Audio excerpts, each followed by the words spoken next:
தூத்துக்குடி மாநகராட்சிக்கு உட்பட்ட உப்பள பகுதியான பெரியசாமி நகர் பகுதியில் மாநகராட்சி சார்பில் சுகாதார வளாகம் அமைக்கப்பட்டுள்ளது.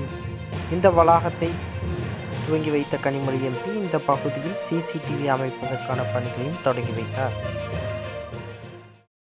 தூத்துக்குடி மாநகராட்சிக்கு உட்பட்ட சத்யா நகர், பெரியசாமி நகர், ராஜபாண்டி நகர் உள்ளிட்ட பல்வேறு பகுதிகளில் உப்பளங்கள் உள்ளன. இந்த உப்பளங்கள் பணியாற்றக்கூடிய பெண்கள் இயற்கை உபாதைகளை கழிப்பதற்கு உரிய இடவசதியின்றி அவதிப்பட்டு வந்தனர். இந்த நிலையில் உப்பள தொழிலாளர்கள் தங்கள் பகுதியில் சுகாதாரத்தை மேம்படுத்த நடவடிக்கை எடுக்க வேண்டும் என கனிமொழி கருணாநிதி எம்பியிடம் கோரிக்கை விடுத்தனர். இதனைத் தொடர்ந்து பெரியசாமி நகர் பகுதியில் சுமார் 11 லட்சம் ரூபாய் மதிப்பீட்டில் சுகாதார வளாகம் மாநகராட்சி சார்பில் அமைக்கப்பட்டது.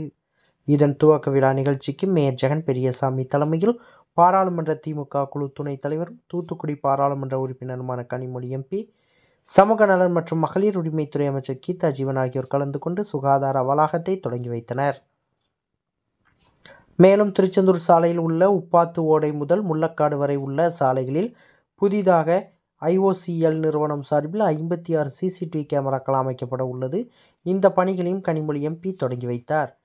இந்த நிகழ்ச்சியில் மாநகராட்சி ஆணையர் மதுபாலன், துணை மேயர் ஜெனிட்டா, மண்டல தலைவர் வழக்கறிஞர் பாலகுருசாமி, மாநகராட்சி பொறியாளர்கள் பாஸ்கரன், சரவணன், உதவி ஆணையர்கள் சேகர், சுமதி, தனசிங், சுகாதார அலுவலர் ராஜபாண்டி, மேயர் நேர்முக உதவியாளர்கள் ரமேஷ், பிரபாகர் மற்றும் மாமன்ற உறுப்பினர் முத்துவேல், ராமகிருஷ்ணன் கலந்து கொண்டனர்.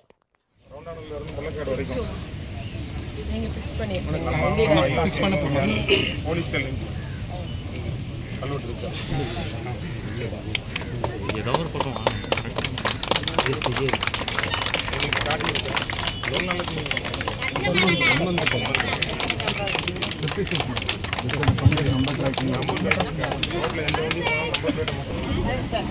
நல்லபடியாக யூஸ் பண்ணுங்க.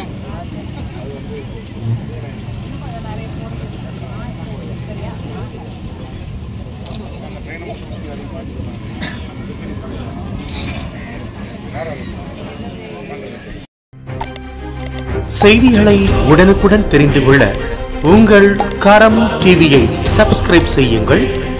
அதோடு பெல் பட்டனையும் கிளிக் செய்யுங்கள்.